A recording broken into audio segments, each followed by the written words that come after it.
বয়স ৩৯, কিন্তু মাঠে তার পারফরমেন্স যেন ২০ বছরের তরুণের মতো। চলতি ২০২৬ বিশ্বকাপে এখন পর্যন্ত লিওনেল মেসির নামের পাশে জ্বলজ্বল করছে ৮টি গোল এবং ৪টি অ্যাসিস্ট।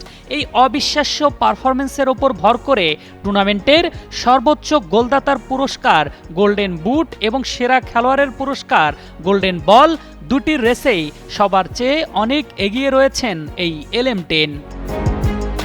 লিওনেল মেসি কেন সর্বকালের সেরা, তার আরও একটি মহাকাব্যিক প্রমাণ দেখল ফুটবল বিশ্ব।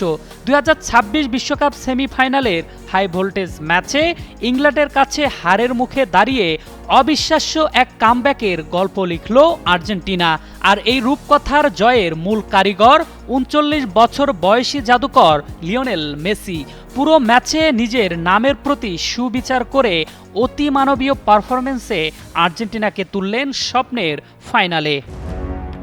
মোজো বিরাট কারবার, জিতে নাও ফ্যামিলি কার, স্পোর্টস বাইক ছাড়াও লক্ষ লক্ষ নিশ্চিত গিফট। ম্যাচের ৫৫ মিনিটে অ্যান্থনি গর্ডনের গোলে পিছিয়ে পড়ে ম্যাচ থেকে ছিটকে যাওয়ার শঙ্কায় ছিল বর্তমান বিশ্ব চ্যাম্পিয়নরা। আলবিসেলেস্তে সমর্থকদের স্তব্ধ করে দিয়ে ঘড়ির কাঁটা যখন ৮৪ মিনিট পার করছিল, ঠিক তখনই শুরু হয় মেসি ম্যাজিক। যখনই দলের সবচেয়ে বেশি প্রয়োজন তখনই জ্বলে উঠলেন অধিনায়ক নিজেই। ম্যাচের ৮৫ মিনিটে ডেডলক ভাঙতে সাহায্য করেন মেসি। ইংল্যান্ডের রক্ষণভাগকে ফাঁকি দিয়ে তার বাড়ানো নিখুঁত পাস থেকে বল জালে জড়ান এনজো ফার্নান্দেজ। ১-১ সমতায় ফেরে আর্জেন্টিনা। নাটকের তখনও শেষ বাকি ছিল।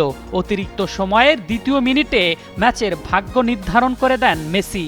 এবারও তার নেওয়া মাপা ক্রস থেকে দুর্দান্ত এক হেডে ইংল্যান্ডের জালে বল পাঠান লাউতারো মার্তিনেজ। গ্যালারি ভর্তি আর্জেন্টাইন দর্শকদের উন্মাদনায় ভাসিয়ে ২-১ গোলের অবিশ্বাস্য জয় নিশ্চিত করে লিওনেল স্ক্যালোনির দল। ফুটবল পণ্ডিতদের মতে ক্যারিয়ারের শেষ লগ্নে এসেও আন্তর্জাতিক ফুটবলে এমন অতিমানবীয় পারফরমেন্স শুধু মেসির পক্ষেই সম্ভব। হারতে বসা ম্যাচ একক দক্ষতায় ঘুরিয়ে দিয়ে আর্জেন্টিনার অধিনায়ক আরও একবার প্রমাণ করলেন কেন তাকে ফুটবলের ঈশ্বর বলা হয়। বিশ্বকাপের ফাইনালের টিকিট কাটার পর এখন পুরো ফুটবল বিশ্বের চোখ মেসির ওপর। ৩৯ বছর বয়সে এসে আরেকটি শিরোপা উঁচিয়ে ধরে নিজের শেষ বিশ্বকাপ তিনি অমর করে রাখতে পারবেন কিনা সেটাই এখন দেখার বিষয়। আরফিন জুয়েল, যুগান্তর স্পোর্টস।